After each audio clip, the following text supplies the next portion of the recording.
नमस्कार, agonist YouTube channel में आपका स्वागत है। आज हम यहाँ पे एक क्रीम की चर्चा करेंगे जिसका नाम है बेटनोवेट एन। बेटनोवेट एन है वो किस लिए इस्तेमाल की जाती है, कब तक इसका इस्तेमाल करना चाहिए, क्या क्या इसके साइड इफ़ेक्ट हैं और उन साइड इफ़ेक्ट को किस प्रकार हम रिकवर कर सकते हैं उसके बारे में डिटेल में यहाँ पे चर्चा करेंगे। बेटनोवेट एन के अंदर दो प्रकार के साल्ट पाए जाते हैं। अगर इसकी हम केमिकल कंपोजिशन देखते हैं, एक तो इसमें होता है बीटा मिथासोन वालेरेट और एक होता है इसमें नियोमाइसिन। ये 0.1% वेट बाय वेट होता है बीटा मिथासोन और नियोमाइसिन होता है इसमें 0.5% वेट बाय वेट। अब यहाँ पे एक चीज़ क्लियर कर लेते हैं कि इसमें बीटा मिथासोन है वो तो एक कोर्टिकोस्टेरॉइड है और नियोमाइसिन है वो है एंटीबायोटिक। नियोमाइसिन जनरली इन्फेक्शन को कम करने के लिए दिया जाता है क्योंकि ये एंटीबायोटिक है, और बीटा मिथासोन है वो किसी प्रकार के एलर्जिक या इन्फ्लामेशन यानी किसी प्रकार की खाज खुजली और सूजन आती है हमारे शरीर में, उसमें ये उपयोग किया जाता है। यहाँ पे बीटा मिथासोन के बारे में अब विशेष रूप से चर्चा करेंगे। बीटा मिथासोन एक प्रकार का पोटेंट स्टेरॉयड है। पोटेंट स्टेरॉयड वो होता है जो कम मात्रा के अंदर यूज़ किया जाता है और इसके काफ़ी ज़्यादा इफेक्ट्स और साइड इफ़ेक्ट हो सकते हैं। इसको जो ड्यूरेशन है इस्तेमाल करने का पोटेंट स्टेरॉयड का वो 2 वीक से ज़्यादा नहीं होता। इसके लिए आपको अपने डर्मेटोलॉजिस्ट और फिजिशियन से संपर्क करना पड़ता है, क्योंकि पहली बात तो ये है कि बेटनोवेट एन है एक प्रिस्क्रिप्शन ड्रग है। ये बिना डॉक्टर की प्रिस्क्रिप्शन के इस्तेमाल नहीं करनी चाहिए। लेकिन लोग क्या है, इसको जो इसके यूज़ होते हैं उसके अलावा इसको और कई कामों में उपयोग करते हैं जो काफ़ी ज़्यादा हानिकारक हो सकता है। जैसे कई लोग इसको एज ए स्किन ब्राइटनिंग यानी गोरेपन की क्रीम के रूप में इस्तेमाल करते हैं। कई लोग इसको इस्तेमाल करते हैं जिन अपनी लेडीज़ों के छाया पड़ जाती है, कोलेस्मा या मिलोस्मा की प्रॉब्लम हो जाती है जिसको हाइपर पिगमेंटेशन बोलते हैं, वो हो जाती है, उसमें इस्तेमाल करते हैं। कई इसको एक्नी यानी जो कील मुहासे होते हैं उसमें उपयोग करते हैं, और वो भी जो ड्यूरेशन है उससे काफ़ी ज़्यादा लंबे समय तक उपयोग करते हैं, क्योंकि इसमें एक पोटेंट स्टेरॉयड है। तो पोटेंट स्टेरॉयड होने के कारण ये जो है लंबे समय तक इस्तेमाल करने के कारण जो हमारा फेस होता है या फेस की स्किन होती है वो इसकी एडिक्ट हो जाती है यानी आदी हो जाती है। जिस प्रकार अब कोई अल्कोहल लेता है, लंबे समय तक अगर कोई अल्कोहल लेता है तो उसकी बॉडी उसकी एडिक्ट हो जाती है, उसकी आदी हो जाती है। जैसे ही वो उसको छोड़ता है तो उसमें क्या होता है, बॉडी में कई प्रकार की रिएक्शन होने शुरू हो जाती है। सेम चीज़ इस क्रीम पे भी लागू होती है कि अगर आप इस क्रीम को रेगुलरली यूज़ करते रहते हो तो ठीक है, जैसे ही आप इस क्रीम को छोड़ोगे तो उसके भी रिएक्शन शुरू हो जाते हैं। अगर आप इसको नॉर्मल टाइम से ज़्यादा बिना डॉक्टर की प्रिस्क्रिप्शन के इस्तेमाल करे जा रहे हो तब ऐसा होता है। क्या क्या साइड इफ़ेक्ट हो सकते हैं इसमें? हो सकता है कि जो चेहरा होता है वो काला पड़ सकता है, चेहरे पे कील मुहासे हो सकते हैं, स्किन जो है वो काफ़ी पतली हो जाती है, स्किन जो है वो सन सेंसिटिव हो जाती है, रैशेस पड़ जाते हैं, स्किन के ऊपर रेडनेस आ जाती है, यानी आपकी जो स्किन है वो काफ़ी ज़्यादा ड्राई हो जाती है, उसमें काफ़ी ज़्यादा इसके हानिकारक प्रभाव होते हैं। और एक बात और यहाँ क्लियर कर देते हैं कि जो स्टीरॉयड होते हैं ना, चाहे वो कोई सा भी स्टीरॉयड हो, वो सिर्फ बीमारी है उसके सिम्टम्स को ही कंट्रोल करता है, यानी सिम्टम्स को वो दबाता है। एक्चुअल जो बीमारी होती है उसको जड़ से ख़त्म नहीं करता, उसको क्योर नहीं करता, वो सिर्फ सिम्टम्स को सुप्रेस करता है, दबाता है। तो इस प्रकार किसी प्रकार का क्योर नहीं है, जो भी सिम्टम्स होते हैं उसको सुप्रेस करने के लिए इसको इस्तेमाल किया जाता है। अब इसके जो साइड इफ़ेक्ट हो गए हैं उससे बचने के लिए हमें क्या करना चाहिए?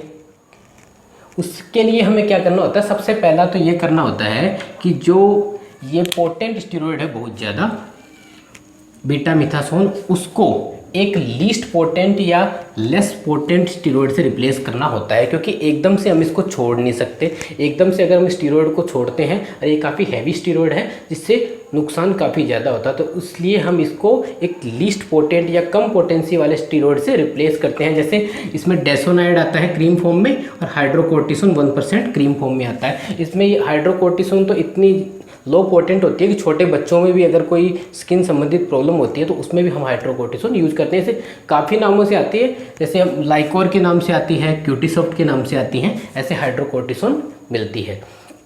अब इसको भी इस्तेमाल करने का एक पर्टिकुलर तरीका होता है कि किस प्रकार इसको इस्तेमाल किया जाता है, क्योंकि इसको ज़्यादा लंबे समय तक हम इस्तेमाल नहीं कर सकते। जैसे ही आप बेटनोवेट एन छोड़ते हो तो जैसे ही उसके साइड इफेक्ट होते हैं तो आप उसकी जगह ये यूज़ कर सकते हो कुछ समय के लिए, ताकि उसको मेंटेन किया जा सके उस स्टीरॉयड की पोटेंसी को।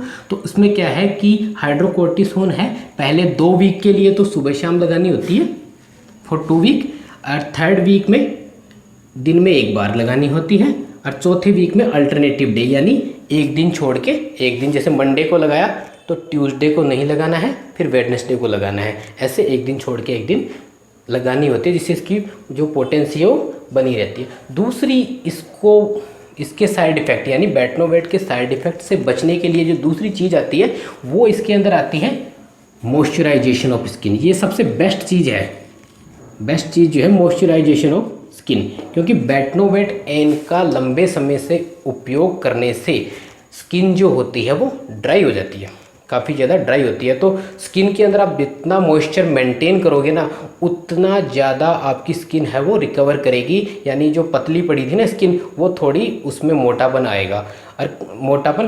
तो इसमें आप यूज़ कर सकते हो, जैसे काफ़ी आपके अवेलेबल होते हैं मॉइस्चराइज़र, आप यूज़ कर सकते हो। जैसे एक सीटाफिल है, ये भी एक अच्छा मॉइस्चराइज़र, इसके अलावा जो भी अवेलेबल हो वो आप यूज़ कर सकते हो। यहाँ पे एक बात बताने जा रहा हूँ कि जो सीटाफिल है या डेसोनाइड स्टीरॉयड है या हाइड्रोकोर्टिसोन की जो भी क्रीम है, सब प्रिस्क्रिप्शन ड्रग होती है।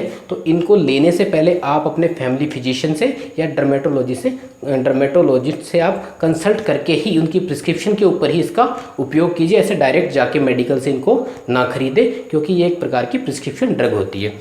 अब इसमें मॉइस्चराइज़र है वो काफ़ी लंबे समय तक आपको यूज़ करना पड़ेगा। ऐसा लगता है कि 6 महीने तक भी आपको मॉइस्चराइज़र यूज़ करना पड़ सकता है, जिससे जो आपकी स्किन की जो टोन लॉस हुई थी वो वापस आएगी। और इसमें होम रेमेडी के तौर पे अगर आप यूज़ करना चाहते हो तो जैसे एलोवेरा भी एक अच्छा मॉइस्चराइज़र है ऑयली स्किन के लिए, और इसमें कोकोनट ऑयल है, वो भी ड्राई स्किन वालों के लिए एक अच्छे मॉइस्चराइज़र के रूप में काम कर सकता है। अगर आप इसमें फेस वॉश यूज़ करना चाहते हो तो इस प्रकार का फेस वॉश यूज़ करना जो कम झाग दे, वो कम झाग देगा तो उससे नुकसान क्या है, स्किन को कम होता है। और इसमें तो कई बार तो इन जो बीटामिथासोन या पोटेंट स्टेरॉइड है, इनसे स्किन इतनी ड्राई हो जाती है हमारी की स्किन इतनी पतली पड़ जाती है कि जो वेन्स होती है ना स्किन की वो भी दिखना शुरू हो जाती है। तो उस कंडीशन में तो मॉइस्चराइजेशन की ज़रूरत और भी ज़्यादा हो जाती है स्किन को।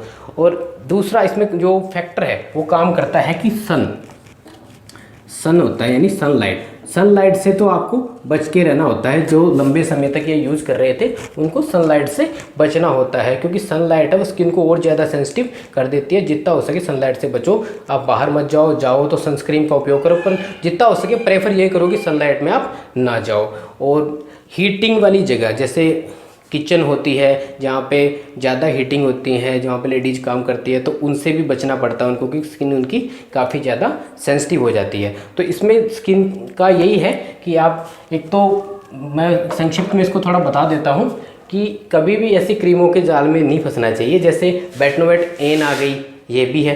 क्लोबजी आती है, उसमें क्लोबिटासोल है, वो भी एक प्रकार का पोटेंट स्टीरॉयड है। तो ये क्या है, डॉक्टर की प्रिस्क्रिप्शन के अकॉर्डिंग लेनी चाहिए और एक फिक्स ड्यूरेशन होता है उसके हिसाब से लेनी चाहिए। कभी भी बिना डॉक्टर की प्रिस्क्रिप्शन के इनको उपयोग नहीं किया जाना चाहिए, क्योंकि एक प्रकार की ये मेडिकेटेड क्रीम होती है, ये जनरल पर्पस या कोई कॉस्मेटिक क्रीम नहीं है। तो इनका विशेष ध्यान रखना चाहिए। और जितना होगा कम से कम समय, मिनिमम जैसे 2 वीक फिक्स है, या जो भी आपका डर्मेटोलॉजिस्ट या फिजिशियन बोलता है उस हिसाब से इनको उपयोग करना चाहिए। तब जाके आप इसके साइड इफ़ेक्ट से बच सकते हो। और इनका उपयोग जितना कम करोगे उतना उपयोगी, और विशेषकर जिस कंडीशन में इनको दिया जाता है ना उन्हीं में इनको उपयोग करना चाहिए। ना तो ये स्किन ब्राइटनिंग की क्रीम है, और ना ही आपके फेस को जो हाइपर पिगमेंटेशन हो गई है, फेस के ऊपर छाया आ गई है, उसमें भी ये कोई काम नहीं करती। उसमें एक स्टीरॉयड है तो वो स्किन के अंदर अब्जॉर्ब हो जाता है, तो वो टेम्प्रेरी कुछ समय के लिए वो रिजल्ट दिखाता है, लेकिन जैसे ही आप इसको छोड़ते हो ना आपकी स्किन पहले से ज़्यादा ख़राब हो सकती है। तो ऐसी स्किन कंडीशन के लिए आपको डर्मेटोलॉजिस्ट या फिजिशियन से कंसल्ट करके ही क्रीमों का उपयोग करना चाहिए। Thank you.